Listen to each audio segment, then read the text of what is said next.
Do you find it difficult to focus on your customers and even your own employees as you're juggling numerous vendors? Do you have more meetings with vendors than you can count? And do their reports filled with technical jargon make you feel clueless and frustrated? Such is the story of Nathan. Being at a car dealership, he's concerned about his store's digital marketing presence and invests most of his time dealing with vendors to promote his business and gain more sales and market share. Nathan is busy handling reports and reviewing them, not knowing what is happening on the advertising front and about his true ROI. Poor Nathan is worried but can't figure out a solution until he found BZ Consultants Group. BZ Consultants stepped in and was able to take the digital marketing vendor burden off Nathan's plate, giving him peace of mind that the best interest of the dealer was always top of mind. Being an unbiased third party, BZ Consultants always made sure to relay the reports in easy, relatable, and actionable ways so that Nathan could best utilize the data. Now, Nathan can focus on what he really wanted, the customer experience and growth. By being your digital marketing business partner, BZ Consultants Group will remove the hassle trying to hold your vendors accountable and increase your productivity with the time you will now have armed with true data. Together, we make it possible because your success is our goal.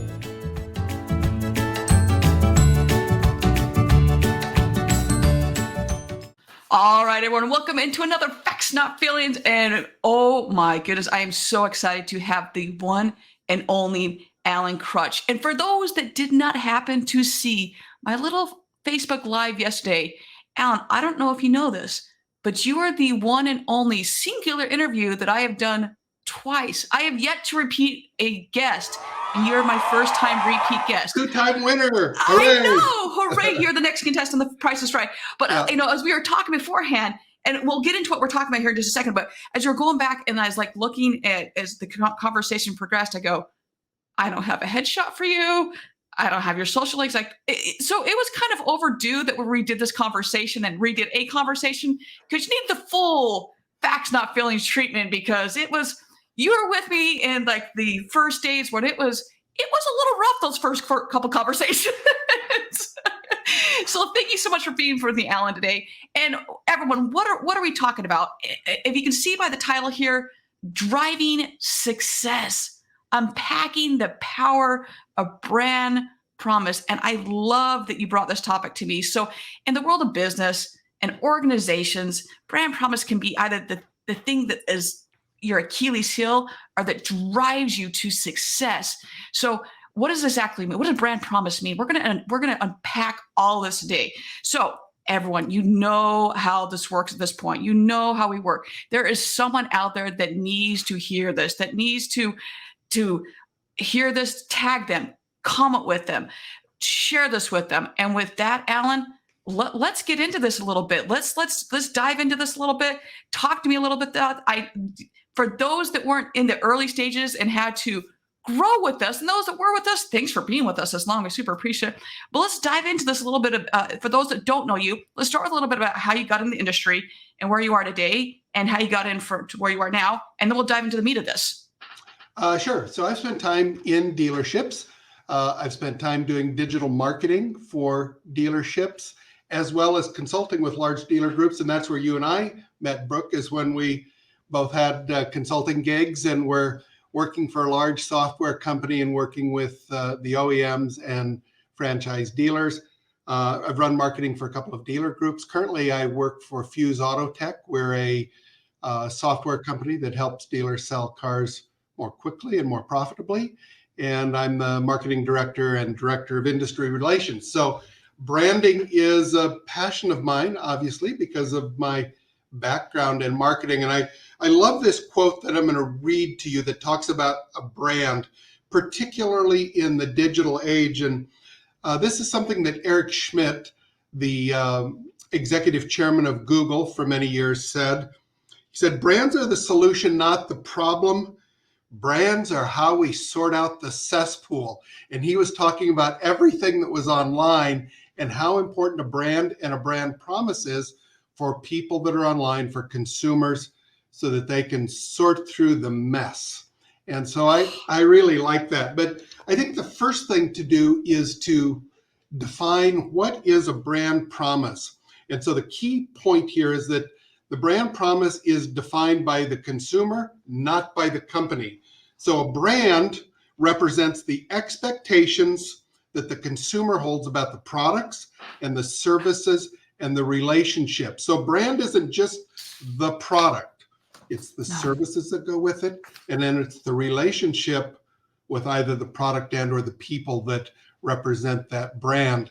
And so this is what makes it tricky, is that we get to do all the activities, we get to do what is loosely called brand building, brand creation, but ultimately the real brand is in the mind of the people that might choose to use our products or services. And I'm hoping that everyone just caught on to what you just said there, that so often that we're thinking, okay, we got to build this brand promise. Oh, what is it? And then we think internally, okay, it's X, Y, and Z. Now that's great that you feel that way, but in all factuality is, wait, the consumer is going to demand that. And I love that you said that. And that quote was phenomenal. I've actually never heard that quote. That is a phenomenal quote.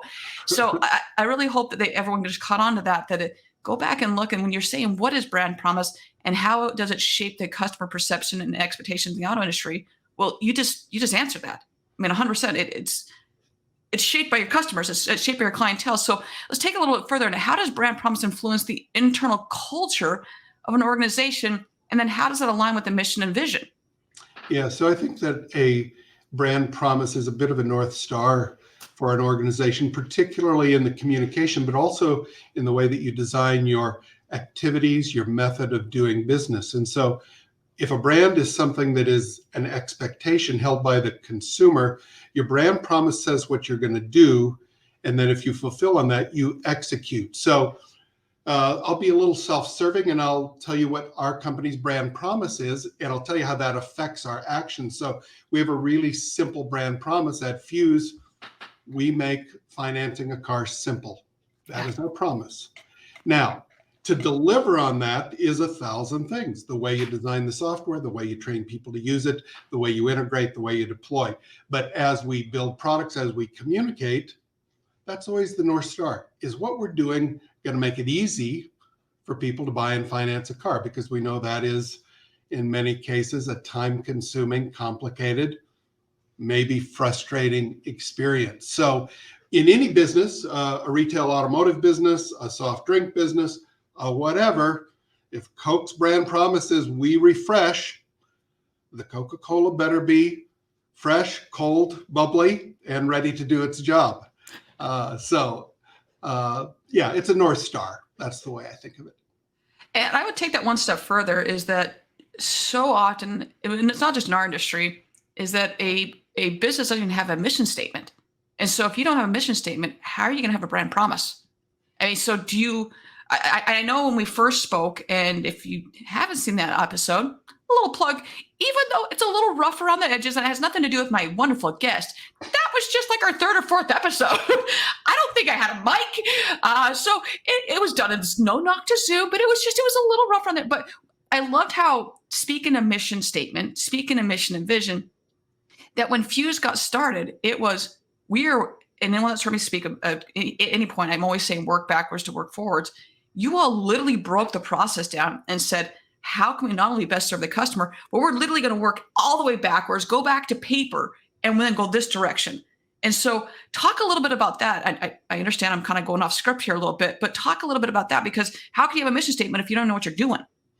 Yeah, so I think, a lot of these things work together: mission, vision, values, brand, etc. So the mission and the vision of a company can be a lot about the organization, about how people work together. Today, when we talk specifically about brand, we're talking about when we deliver our product and service, how does that affect the customer? And brand may not have as much to do with how our internal organization works, even though those things are related. And what I'd like to do is maybe segue a little bit into brand. And I think we'll see that does affect the organization, that does kind of permutate everything that happens inside of a business. And one of the things that we talk about is how we make a company or a brand special. And one of the things about branding is that this isn't, to borrow one of your phrases, this isn't all about feelings and logos and pretty design and lofty sentiments and being special. Even though special is an emotion, we can break this down into a formula. And so specialness for a brand or a business is based on being different, being relevant, and being familiar. So let me tell you what all of those things mean. So different is only in relation to your competitors. So when you say, hey, what makes our dealership different is that we've been family owned for 50 years. So is every other dealer in the market. So that is not differentiation. It may be nice. It may be something customers care about. I don't know, but don't call it differentiation. Differentiation is only compared to your direct competitors. Familiarity is different than awareness. There is no correlation between awareness and purchase. We're getting into semantics a little bit here. Let me define the terms. Awareness means I know you exist. I've heard of you. Seen your logo. I heard somebody talk about you. Familiar means I know a little bit more about you. I know kind of what you do. I know how you do it. I may know how much you charge for it. I may know some of the background behind your company. So it's a deeper understanding. And then the last is relevance. So let me tie all of these together. And I made some notes here, so pardon me as I read. So if we have a brand that's relevant, means something to you, does something for you, but it's not different, you can't charge a premium. You can charge what everybody else does. If you have a brand that's different, but not relevant, so maybe you are the only family-owned dealership in town, but nobody cares about your family. You're different, but you're not relevant. You have no customers. I'm different, but nobody cares.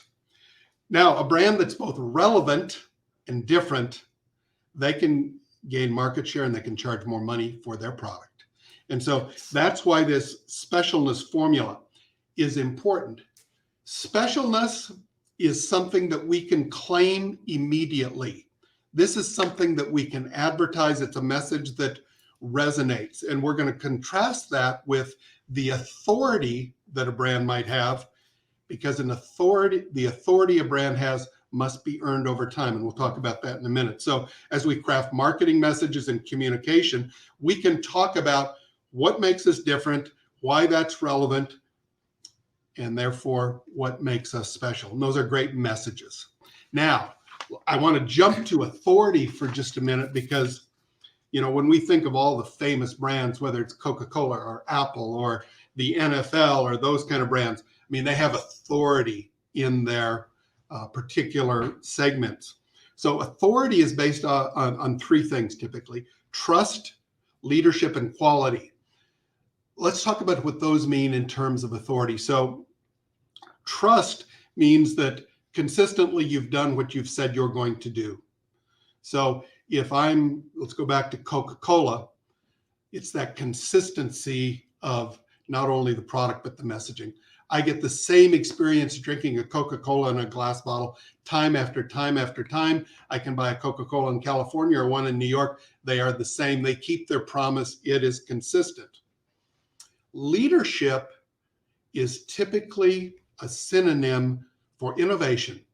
So a leader has a new idea and a better idea over time.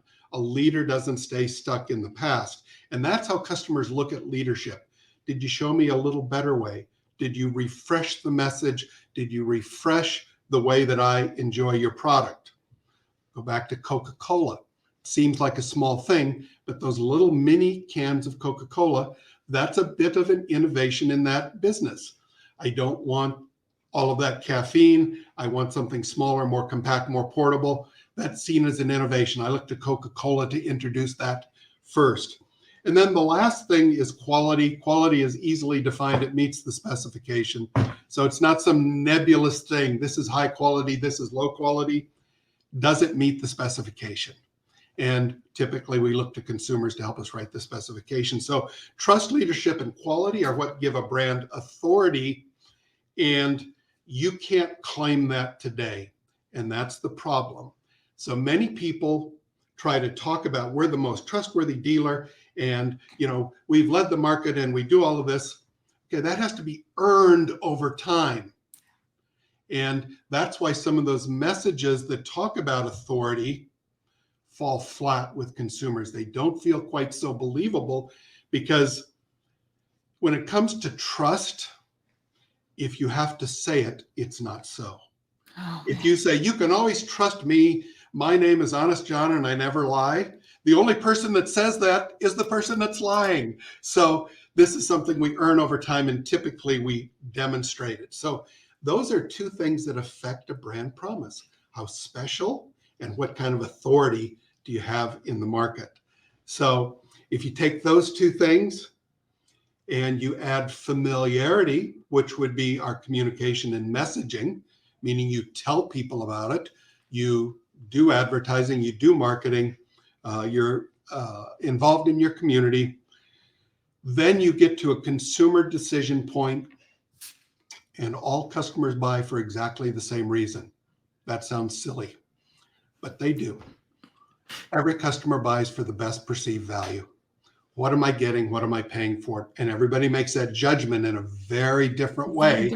But it's best perceived value. And that's the power of a brand when we bring that authority and specialness with insightful communication.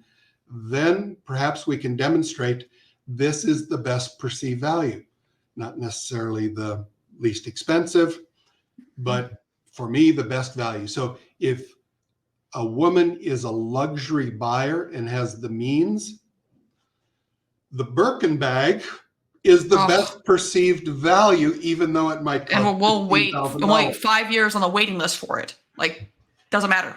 Okay, so we've already found one person who's the best perceived value. Not me. I have multiple friends that are on the waiting list, and they're like, who do we have to call? What do we have to do? And I go, wait, I'm just confused on this. Like, and that's like, give me my Jordans. I have my bags, but it's not a Birkin bag. But I'm just like, oh, wait. So it's a how long of a year waiting list? Oh, it's like 3 to 4 years. Money for a very small purse. Yes, and they love them. And I'm like, but once again, it's perceived value. But the women's shopper, shout out Katie Mayers, is just way different mindset than a male. But it's, once again, it's perceived value. You give someone else, and I'm like, Coach Outlet, please, thank you very much. So I'll take that. But it's very, to your point, is very, very different perceived value. Yes. The things that also affect our perceived value are the price and the availability. And you just hit on it with the Birkin bag. The same could be true of many of the car models that are out there right now, is that, of course, scarcity is a great affector of the value of something. Oh, yes. And I suspect they could build some more Birkin bags if their life depended on it. But there is a finite supply that keeps the prestige and the value of that product high. Now, there are other products, of course, where the manufacturer says, that's not the game we play. We want to build as many as we can. Coca-Cola is a good example. Don't want any scarcity of Coca-Colas out there. No. But I will tell you, Alan, I'm out. Okay, so I don't have it sitting here, but normally depending on what time of day it is, throughout the day, I Diet Dr. Pepper. There was a while there that depending where you were in the United States, there was a Diet Dr. Pepper shortage. And so when I would be on the West Coast, I could not find Diet Dr. Pepper. I was freaking out. I was like, you guys, what are you doing to me? Like, I got to have my Diet Dr. Pepper. Like, so I would go into, it was usually like on like Utah, sometimes California, but like the Utah region. And I go into the cashier and they go, oh yeah, we just can't get it in. I go, how can you not get in Diet Dr. Pepper? This is not like once again, it's not a Birkin bag. It's not a pair of rare air Jordans. Like, how do you not get in Diet Dr. Pepper? Like, oh, we just can't get it in. What? So I don't know if it was a pent up demand, but I'm like, I can get it fine in Chicago. Why can't you get it out here? But was it a perceived thing? Was it an actual shortage? I honestly don't know. To this day, I don't know what happened. But this was like, for like 6 months, they couldn't get it in. I don't know. So facts, not feelings, on hiatus until the tragic Diet Dr. Pepper shortage is over. Is that what we're saying? I don't know. But I was like, I will next time, like anytime I fly now, I'm like, can I just take a 12-pack with me? Will that explode on the plane? I don't know. Maybe I'll ship it beforehand. I don't know. What an interesting little lesson about the power of the Dr. Pepper brand and how you experience that brand and what scarcity does to your perception.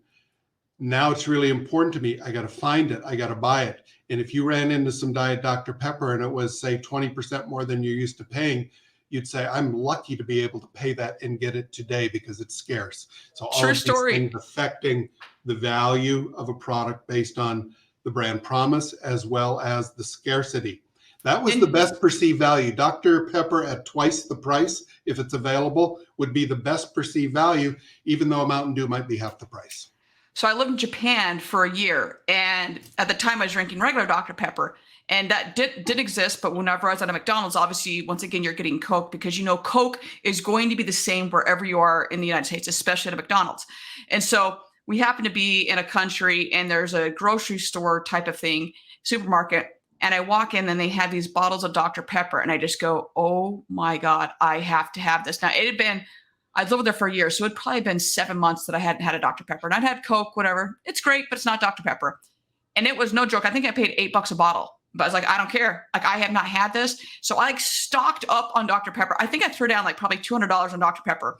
I still have the little Dr. Peppers to this day, and this was back in 2006. But exactly what you're saying, like especially when you're loyal, and as a female, when you are loyal to a brand, you will pay within your price, but you'll pay just about anything because you are loyal to that brand. So exactly to what you're saying, I paid, it was between $8 and $10 US dollars a bottle. And the bottles were like, they're not like our bottles, they're much smaller bottles. Yeah. So yes. So let's kind of segue into our rebrand of the podcast, Facts Not Feelings, now serving the soft drink industry. Yes. Where are my royalties, Dr. Pepper? That's all I'd like to know. Exactly. Let's switch back to cars maybe here a little bit with branding. And we talked about why virtually every customer purchases that best perceived value as defined by the customer. Let's go to the other side of the equation, what owners want. And I'll be so bold as to say every single dealer in America mostly wants the same thing from their business, and that is sustained profitable growth. They want to grow profitably, and they want to do that over time. And so when we can deliver products and solutions that help dealers do that, it solves all their problems, regardless of whether they're thinking of selling their business, whether they're thinking of operating their business long-term. It's sustained profitable growth. And the key to sustained profitable growth is what is at the end of the brand value chain. So when we take this brand promise, we add familiarity through marketing so that we deliver the best perceived value and we get purchase from a customer. If we meet the expectations that our brand promises, what that equals is the most important thing in retail, which is loyalty. Loyalty is where big profits come from. Loyal customers are less expensive to acquire. They're less price sensitive. They're easier to do business with. And loyalty is at the end of the brand value chain. And that's what leads to sustained profitable growth. I think everybody knows this. If you do a really good job and you have lots of loyal customers, you get to earn a profit from your labors. So brand is a really important chain of events, starting with awareness. I'm familiar with what you do. It goes into the brand promise, what's in the mind of the consumer. When we do that well, we demonstrate that we're special, that we're relevant and different.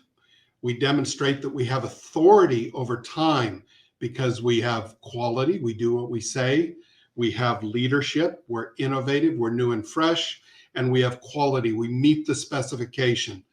As simple as we're going to deliver your car at 9 o'clock tomorrow morning. The car is ready at 9 o'clock tomorrow morning all the time. That leads to the best perceived value when we have availability of product as well as a market competitive price. That leads to purchase and hopefully loyalty leads to profitability. So what I wanted to do is not let branding get isolated as some sort of a little cute marketing game where we're going to do a logo and a tagline and put some memes in our email and call it marketing. It's not that. That can be part of it. All of those things can be part of it. I put a few memes in emails now and then, but it's really a lot more, and it stems from this brand promise and defining what that means and building a promise that customers will resonate with. Well, I'm really hoping there's been so much gold that you've just thrown down here, Alan, of such a very much needed topic. Is that too often we do think it's that logo, or it's the Chosky thing that we get, or hey, because I have, and I'll even go back to when I first started the first time I started my business, that I thought I had to have all these different things, and that's not a business. That's not your brand. It's who you are at the soul of who you as a company, and who you are as a human being. And if you can't pass that on, you're an empty house is all. I mean, you've forgotten the entire foundation and the architecture of everything in between to make that a home. So I love what you're saying. And as you say, okay, this is our brand, don't forget as well, Stephen Apicella said something, I don't know, it was a couple shows ago, that he made a comment to say, once you know what that mission statement, the brand, whatever you want to call it, is to say, don't hold it to yourself.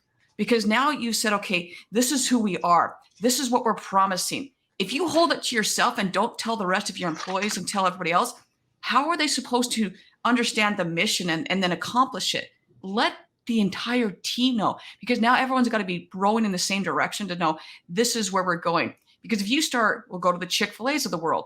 They're saying, okay, do they have Diet Dr. Pepper at Chick-fil-A? Oh, they sure do. Okay, they good. Sure do. I'm they happy sure for do. you. Yes, they do. Actually had it this week. But when they look at it and say, okay, when we hire someone, do you fit into this brand promise? Do you fit into this? We're not going to put square peg, round hole. So whether you're partnering someone, even with myself, when I look at with different clients, are you going to be when my name's attached to someone? That means something. That does mean something, because now that reflects on you. So there's just so much to unpack there. And so there's just so much information you threw down there. And I love everything you're saying about that.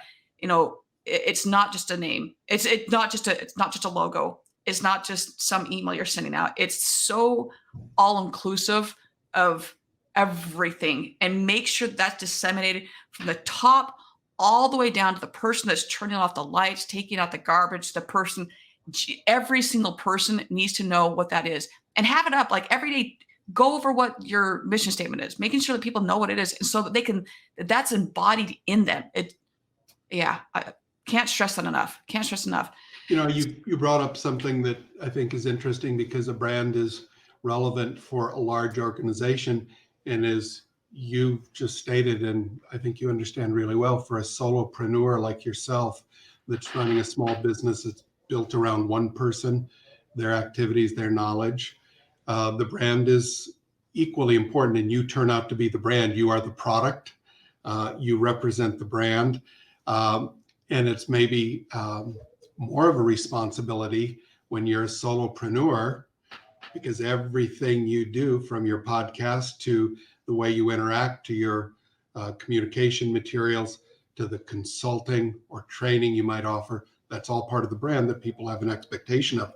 One of the things I thought might be interesting as we talk about this, a brand promise for large organization, multi-store dealer group, a solopreneur like yourself, is to go through just some of the elements we use when we're building a brand promise, some of the criteria we think about.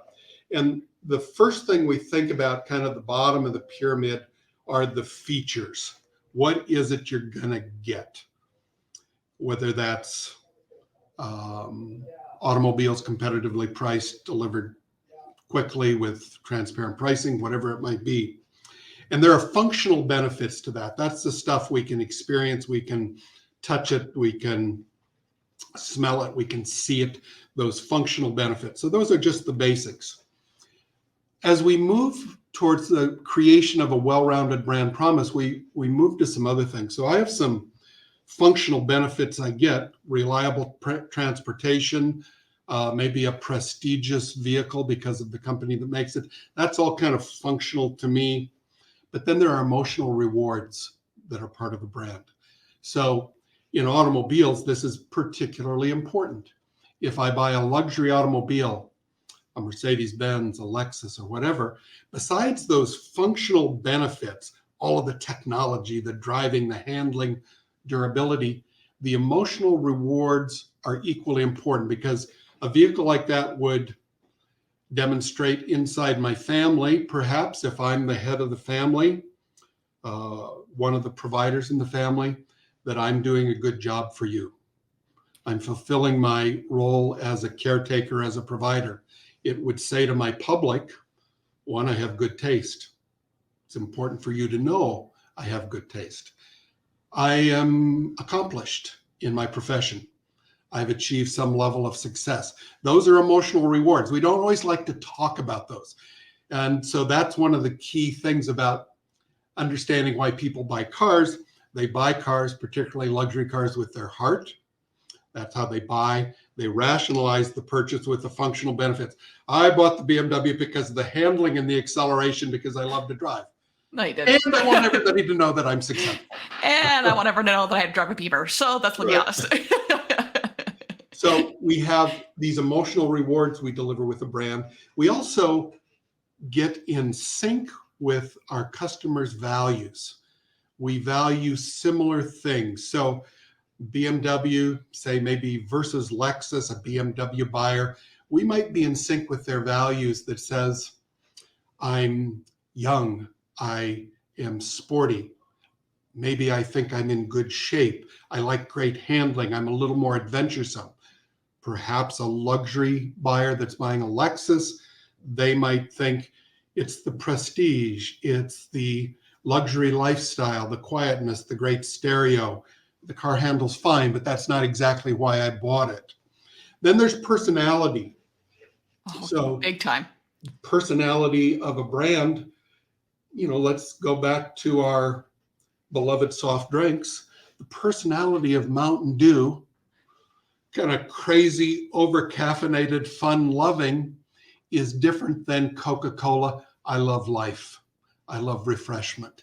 And so we get in sync with that. So all of those things, from the very basic, what are the features? How do they function? Then we start to get into the emotional rewards, values, personality, and those all build into a sophisticated brand promise that our customers hopefully resonate. And then if we go back to my original quote, when that message comes across both as a message that's factual, functional, as well as emotional, that's how I make those quick decisions that Eric Schmidt talked about. That's how I get through the sewer of all the messages.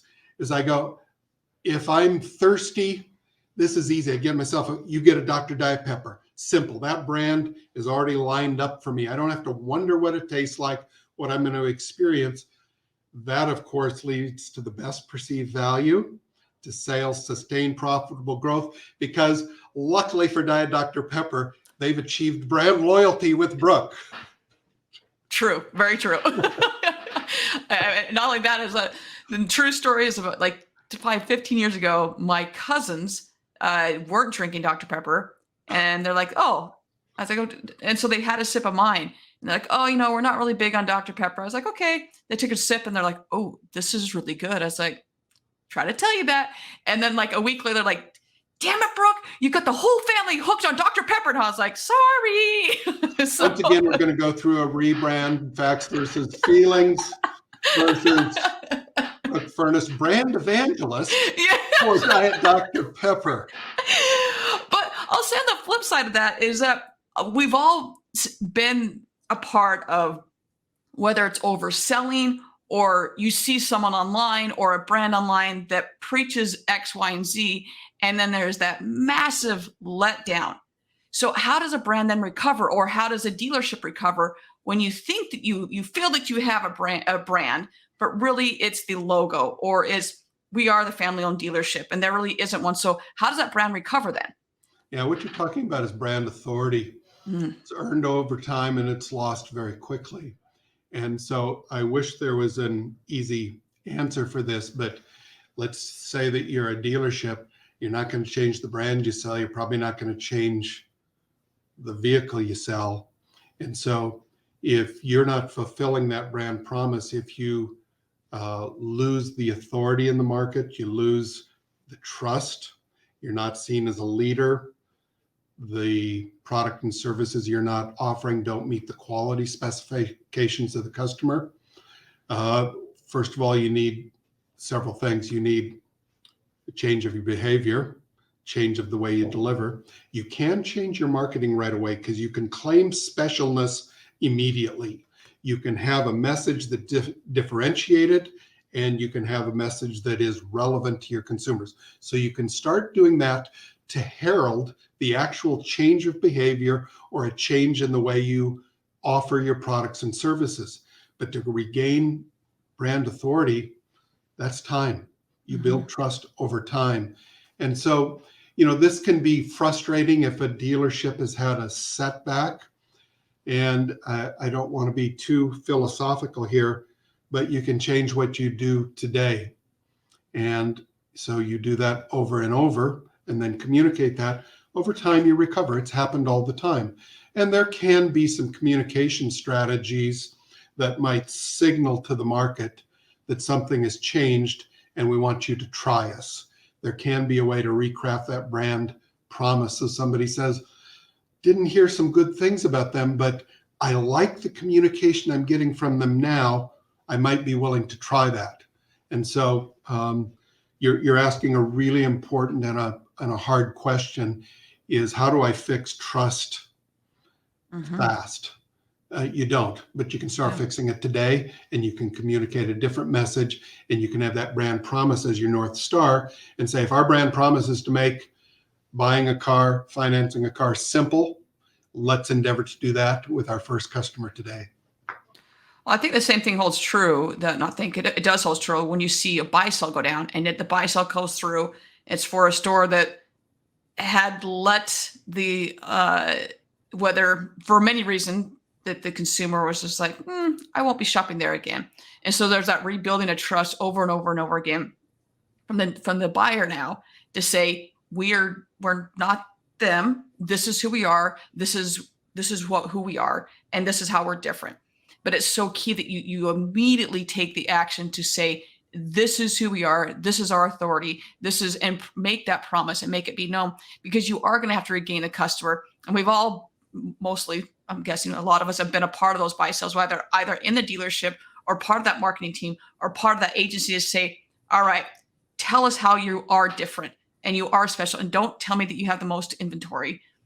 Most likely you don't. Surprise, surprise. We're a car dealer and we have cars. You have cars. Surprise, good job. We have cars. Yes. Oh, awesome. Tell me something and I'll sit with my dealers all the time and just say, okay, but really, how are you different? How do you, so we'll coach them on, let's really show how you are different, and not the family owned, not the most inventory, the things that, are so cliche that really don't set you apart, and talk about it. Brooke, I'll interrupt you because you're on a really important topic here. How are we different? And then we add to that, is that relevant to our customers? And people will ask, how do I know if it's relevant to my customers? Here's how you know. Find your best customers, your loyal, crazy, in love with you customers. Yeah. Go to them and ask them, yeah. Why are things good here? Why do you keep coming back? What is it you like? They'll tell you what's relevant to them. And newsflash, it'll be mostly the same thing with car dealerships with a few details around. It's the people here are nice to me. Yeah. And I like doing business with them. They'll mention other things. I like the fact you got clean bathrooms. I like the fact that your prices are on the windshield of your car. Whatever it is, it almost always revolves back to the people and the processes for taking care of them. But that's how you understand what is relevant, is find those most loyal customers and ask them what they love and why they keep coming back. And they will tell you. Your comments about buy sells, I think, are interesting right now. And for the dealership that may be planning an exit, that's why this brand promise is so important, because it leads to best perceived value and greater sales. That's what leads to loyalty, which leads to sustained profitable growth. That's how you get a multiple. People look at your facility, they look at your heritage, they look at your financial statement and your record of sustained profitable growth. Those are the businesses people want to buy in many cases, and those are the businesses that have the greatest value. So this all comes back around to the brand promise, which helps us create that best perceived value and sales growth. It is. There's, oh man, I could talk about this for another 7 hours. I'm pretty sure, Alan. But there's so much that goes into this, and I'll go while we talk about 30. There's the authenticity and transparency as well. Is that I'll go back to, this is really fairly early on. The first time, not the first time, I was at Digital Dealer, and Bill Schomburg had seen me. Do you know Bill Schomburg? I don't know if you know Bill. I don't. Okay, phenomenal human being. And he had seen me for the first time in person. He'd seen the show, then all digital, and he goes, "You are literally the same person online that you are in person." I go, "Yeah, that's a fact, Brooke. Yep. That's a fact." and I go, "Yeah, but I go, if anything, I should be better in person than I am, if anything." But that's the thing, is like, if you're, and I say that only is that what's your message that you're putting out there, whether it's through direct mail, whether that be online, whether that be whatever you do, that should be authentic. Because what you don't want to have is that someone comes back in, they're like, wait, so you acted like this on TV or on whatever source of medium, and they come in and it's completely different. Or same thing, you put something out there that wasn't true, whether that's price, whether that's a message, whatever, and they come in, you're like, well, that's nothing at all what you said. Your actions don't meet you up. The transparency, the authenticity is just not there. You will also lose the customer. It's be better in person. Yeah, I think that, what you just talked about is important. That's the consistency of your messaging, consistency of your behavior, and the consistency of the way you deliver your product and service. And that leads to that reliability and trust and brand authority. A brand that's schizophrenic, that's all things to all people, or changes with the wind, changes with the situation, changes because one employee says, I think we should kind of do it this way. That inconsistency leads to confusion, and it leads to lack of authority. And that ultimately harms revenue as well as profitability and customer loyalty. Yeah. And I love that part you just said there. When you are all over the map, or you're the best of all things, you're not the best of all things. Yeah. Like you just, it's impossible to be that. Like you just can't. And as much as I love Michael Jordan, great basketball player, greatest basketball player, wasn't necessarily great. Yes, thank you. Not a great baseball player. Now, did he try? Yeah, he did. Kudos to that. But he's not going to go market himself as a baseball player. So you can't be the best of all things. So really hone on. Probably okay to be the best basketball player in the world. That's enough. That's enough. And then that's great. Stick with that. Maybe the most successful sports entrepreneur of all time. That's enough. Yeah, and I'm definitely, speaking of rebranding this show, we could rebrand it as Dr. Pepper and Jordan's, because I, once again, don't know why I'm not sponsored by those two companies. But you also, just knowing where your strengths are and staying with those. Don't, if you are chasing, I had a dealership that said, hey, well, I saw a dealership that they're really into dogs and dogs sell. I go, that's great. Are you pet friendly? Well, we like dogs. Not what I asked. Not what I asked. Yeah. So if that's not your direction you're going, what is it you want to focus on? Like, where's your area of strength? You don't need to be everything to everyone. Like, that's not the point. Like, find what your strength is, ask your customers, and then from there, Godspeed, go with it. So yeah. I hear you, Alan. Alan, this has been fun. I super, super appreciate it. This is, like I said, if I'm going to bring on another guest, this is, I'm glad that you're my first repeat guest. So I super, super appreciate this. I cannot wait, because you've been talking about Michael Jordan. I'm looking forward maybe to next year, to get that third ring, that three-peat, maybe next year. Okay. Maybe. Yes. Let's go for it. Look, it's so fun to talk to you. Thanks for having me on the show today. Oh, it's been so much fun. So we do have to go through, as you know, we do have the wonderful, wonderful, wait for it. We do have the lightning round question, so I know I thought I was going to be able to skip through that. Okay, bring the lightning round on. I'm ready. All right. So first and foremost, for the audience that is listening right now, you're going to be able to see our good friend Alan's personalized link here right below here. But for the audience that's listening in podcast land, how can they find you? LinkedIn, under my name, I'm Alan Krutsch. So find me on LinkedIn. That's where I'm most active, where I talk about business. I talk about transparency. I talk about modern retailing on LinkedIn. DM me there. On any social media channel, Alan Krutsch, all one word. And then FUSE Autotech, in that link right there, you're also going to find, apparently that has 2 colons there. I'm not sure why that happened, but it's a Friday. So, but yeah, that will also go to FUSE Autotech as well. Check out FUSE Autotech. Okay, yep. Outside of work, what are you doing for fun? I'll tell you a very quick story. I live in the same town my son lives in. He's lived there 15 years. I've lived there 5 years. It's Bozeman, Montana. When people would ask my son when he was a little younger, what do you do? He would say, my life is your vacation. So I live in a really wonderful part of the world. I'm 30 minutes either direction from 2 big ski areas. I have a river in behind where I live. I like to fly fish. I like to bike and hike. So I'm right where I'm supposed to be. So I'm actually going to ask your favorite vacation spot because I think you live there. So well, that's the thing. So I've been coming to Montana for many years to ski or fish or hike. And so I've lived there 5 years. And yeah, I mean, I love to go to Hawaii and other places, but I feel pretty lucky being where I am. Okay. All right. Name of the show is Facts, Not Feelings. So whether it's in your personal life or in business, how are you distinguishing facts from feelings? Oh, yeah. So that's a good one because I'm fairly emotional, and in spite of my little diatribe here on branding and measuring things, I would give you 2 answers to that. One is data, and the second is collaboration. I don't feel like I have all the answers, and I benefit greatly from a group. And I think sometimes group collaboration with a little input from data is how you get at the truth. I can't divine the truth just by thinking hard. So people around me help me. Better together, my friend. All right. One question wasn't on here, but I know I've asked you these questions before. So we're going to go off book here. No pun intended here. What is your favorite book?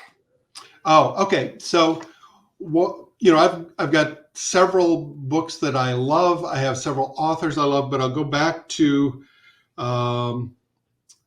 Pulitzer Prize winning author Ernest Hemingway. And the book, a very small book, a novella called The Old Man and the Sea, which is I love Hemingway's writing, the simple declarative sentences. And I love what this book says about not quitting, what it really means to be a man, and what it takes to be a human being, and to continue the struggle and not give up in spite of what you might experience in life. So Old Man and the Sea is a pretty good one. That is a classic. I have not read that book in a long time. That's a great book. All right, we'll round it out with, what is your favorite car? Oh, gosh. So here's the thing. I like German cars, and I've been lucky enough to own a couple BMWs and an Audi.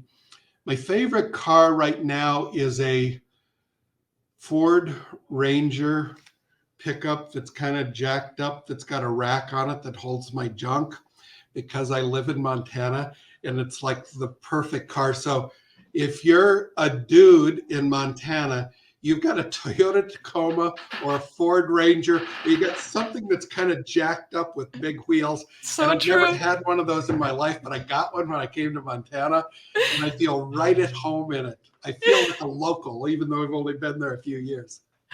Oh my gosh, it's so true. So I since you're now in Montana, do you watch Yellowstone? I got to ask that question. So not much. No. That's a hard no, Brooke.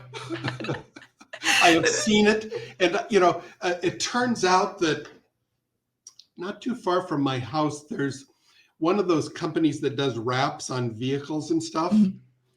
And I drove by there the other day, and there was a very fancy helicopter parked there, and they were wrapping the Dutton Ranch logo on it. And I thought, okay, this is completely crazy now. We've filmed in Yellowstone, we've got jet helicopters.